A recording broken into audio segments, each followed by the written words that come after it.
A couple of months ago, I lost my surgical assistant, Margie Gosa, who was born in 1958 and was 60 years old. When Margie first came to me, I didn't think it was going to work. Both Margie and I were strong-willed and opinionated, and it was going to take an awful lot of getting used to and give and take on both of our parts. However, the qualities that Margie possessed helped make it work. She was very conscientious, she was very dedicated, and she was somewhat of a perfectionist. But the most important thing is Margie had character. And I think that's probably the most important trait that someone needs to have if they're going to be successful. It took a while for Margie and I to get used to each other, and we did eventually make it work. Margie and I were so different in so many ways. She was a liberal Democrat, and I was far right of her.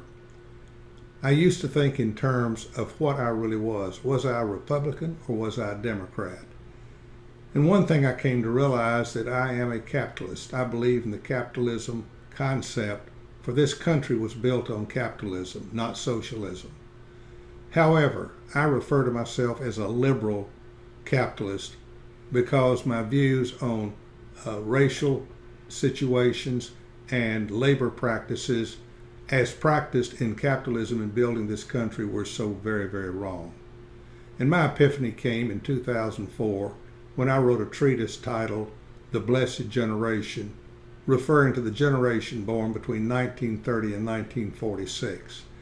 And in that, I pointed out, growing up in the 1950s, that I was an institutional segregationist. Now, I'm ashamed of that, but that was the tenor of the time. And so therefore, my views on racial issues as well as unfair labor practices, I now refer to myself not as a Republican or a Democrat, but a liberal capitalist. As I said, Margie was far left of me. So far left that when Bill Clinton ended his presidency, Margie got a bumper sticker and put it on her car, "I miss Bill." Unbeknownst to her, I went out and marked on the bill out on the bumper sticker and put on it, "I miss PD." She was very chagrined when she finally figured out that I put that on there.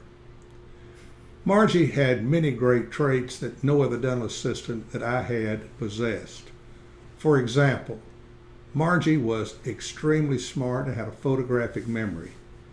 And I would remember incidents about a patient, where they were from, the referring dentist, but couldn't remember the name.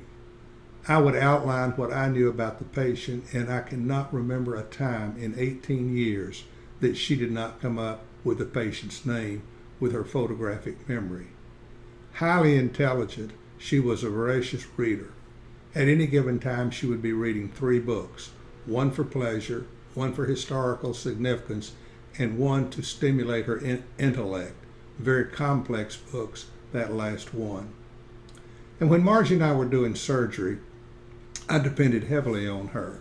For once I had completed the surgery and would ask for a suture, very gently, Margie would push me out of the way, reflect the tissue, take the aspirator, and inspect the roots before she would allow me to suture. What a blessing that was, not only to me, but also to the quality of surgery. In other words, Margie made me a better surgeon. She also changed the protocol in the office because Margie had a computer mind before we used computers. For instance, she changed the policy in the office for, before Margie came, the night of the surgery, I would call the patient to see how they were doing. I also told them to give me a call if they had any problem, and quite often I would get a call in the evening or the next day with the patient having a question.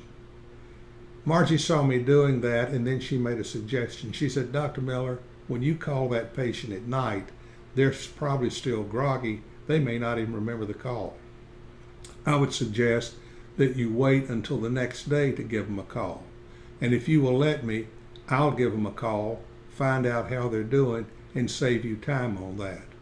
My, was that not a benefit to me? She also had a great deal of self-confidence. as well as her knowledge. So she had her own business card made, and anytime a patient was finishing surgery, very honestly, she would hand him the business card and say, now, if you have any problem, you give me a call because I can probably answer your question. That immediately stopped all the night calls that I had. And as I'm saying this, I cannot remember a single time that I got a call after hours because Margie took care of that. So I dealt with someone who was very, very special to me. And as I reflect on this, I retired before Margie did. And as I think about it, I am so thankful that happened, because if Margie had retired first, I don't know what in the world I would have done, because I didn't want to take the time to break in a new assistant, and I could not find a better surgical assistant than Margie. Margie and I teased each other with verbal jousting back and forth, and if you listened to our conversation, you would think we were the worst enemies. But this was very superficial, jousting back and forth.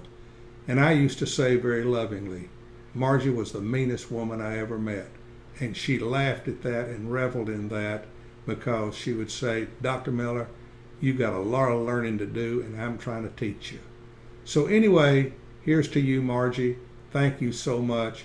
It was a beautiful ride. May you rest in peace.